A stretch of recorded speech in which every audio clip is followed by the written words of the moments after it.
SportsLine continues here on News Channel 5 Plus. Steve Layman with you tonight. We go to the phones. They are open, by the way, 737-7767.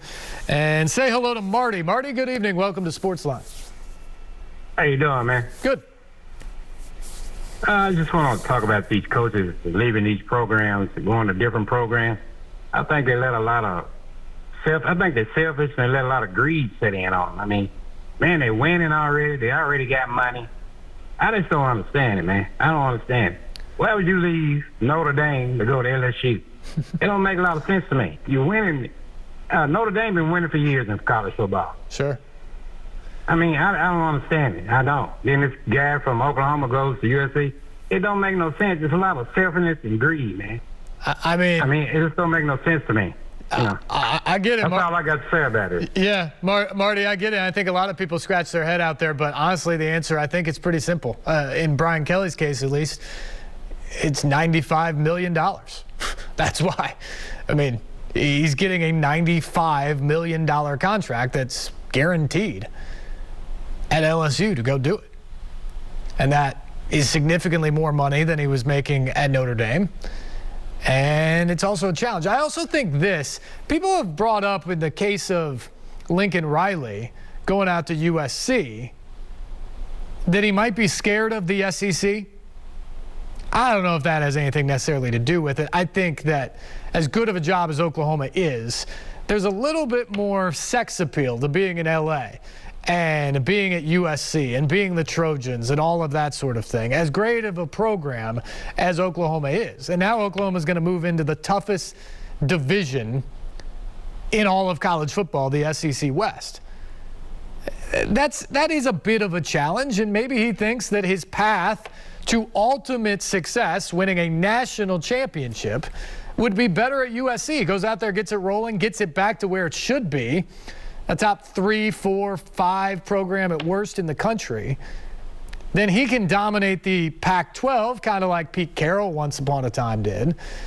And USC's consistently in the playoff, because the competition to win the Pac-12 not going to be as good. So you get a marquee non-conference win, you run through the Pac-12, you're a playoff team. And now you're 1 or 2 wins, or even if they expand the playoff, maybe 3 wins away from a national championship, but you're in the game.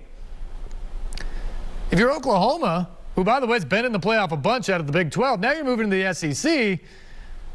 You're still competing with Texas, but now you got Texas A&M, LSU, Alabama, Auburn, Ole Miss with Lane Kiffin. You got to battle with all those guys.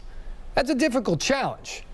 So maybe that had something to do with it, but maybe it's just the allure of LA, Hollywood, being the star out there and being with that USC program. It was definitely the allure of the money. The thing about Brian Kelly, and I haven't heard anybody bring this up, but I think this makes a lot of sense to me. Brian Kelly had done a ton at Notre Dame. Yeah, he won. He got to a BCS national championship game. He's been to the playoff a couple of times.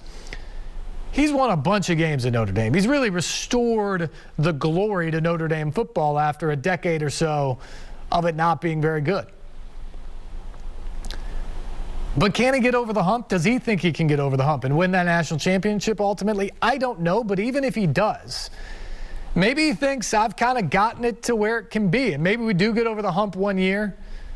But this is what the program is going to be. We're going to be right here in this realm. Maybe there's another challenge out there for me, or maybe there's a program I believe that I could go to just another level.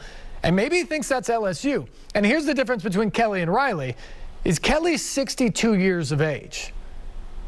Riley's young. If it doesn't work for him at USC, he's got to find another job, head coach or whatever. He's got more coaching in front of him. Brian Kelly's 62. If he goes to LSU, and yeah, it's a contract for 10 years or something that he's going to plan to coach till he's 72. But if it doesn't work and he gets fired in 3 years, he still gets that $95 million or whatever the remaining buyout is. It'll be massive. And he's at retirement age. He just sails off into the sunset with all that money. His hope of going to build, his hope of taking a program to a totally different level than what he could do at Notre Dame, maybe he doesn't see that realized. But failure in this case results in early retirement and more money than you and the rest of your family know what to deal with for generations to come. And that's the other thing. I totally understand Marty's point. And I would love it if there was a little bit more loyalty, because to some degree, when you have millions upon millions, how much more is more millions? But $95 million is a lot of money. If somebody offered you $95 million tomorrow, I don't care how much you're paid at your current job or how much you love your current job or your current city or your current life, it'd be pretty darn hard to say no to that. Especially knowing that even if you fail, you still get most, if not all of it, on the back end. It's a big deal. And I think that's the secret here, is the money is just so much, the opportunity's so great, that it even takes a guy like Brian Kelly to leave a place like Notre Dame. Maybe not all that savory for players or their parents who send their kids to these schools to play for these coaches. Maybe not all that great for the fans out there. But it's the reality in college football. And it's the way it's been. And with that signing date moving up, I think it only increases how quickly it happens. Only increases the impact it has and the collateral damage that is done each time one of these moves is made. We'll take another break. When we come back, we'll get into some Titans analysis off of Sunday's game as we look ahead for the bye week. This is SportsLine on News Channel 5+.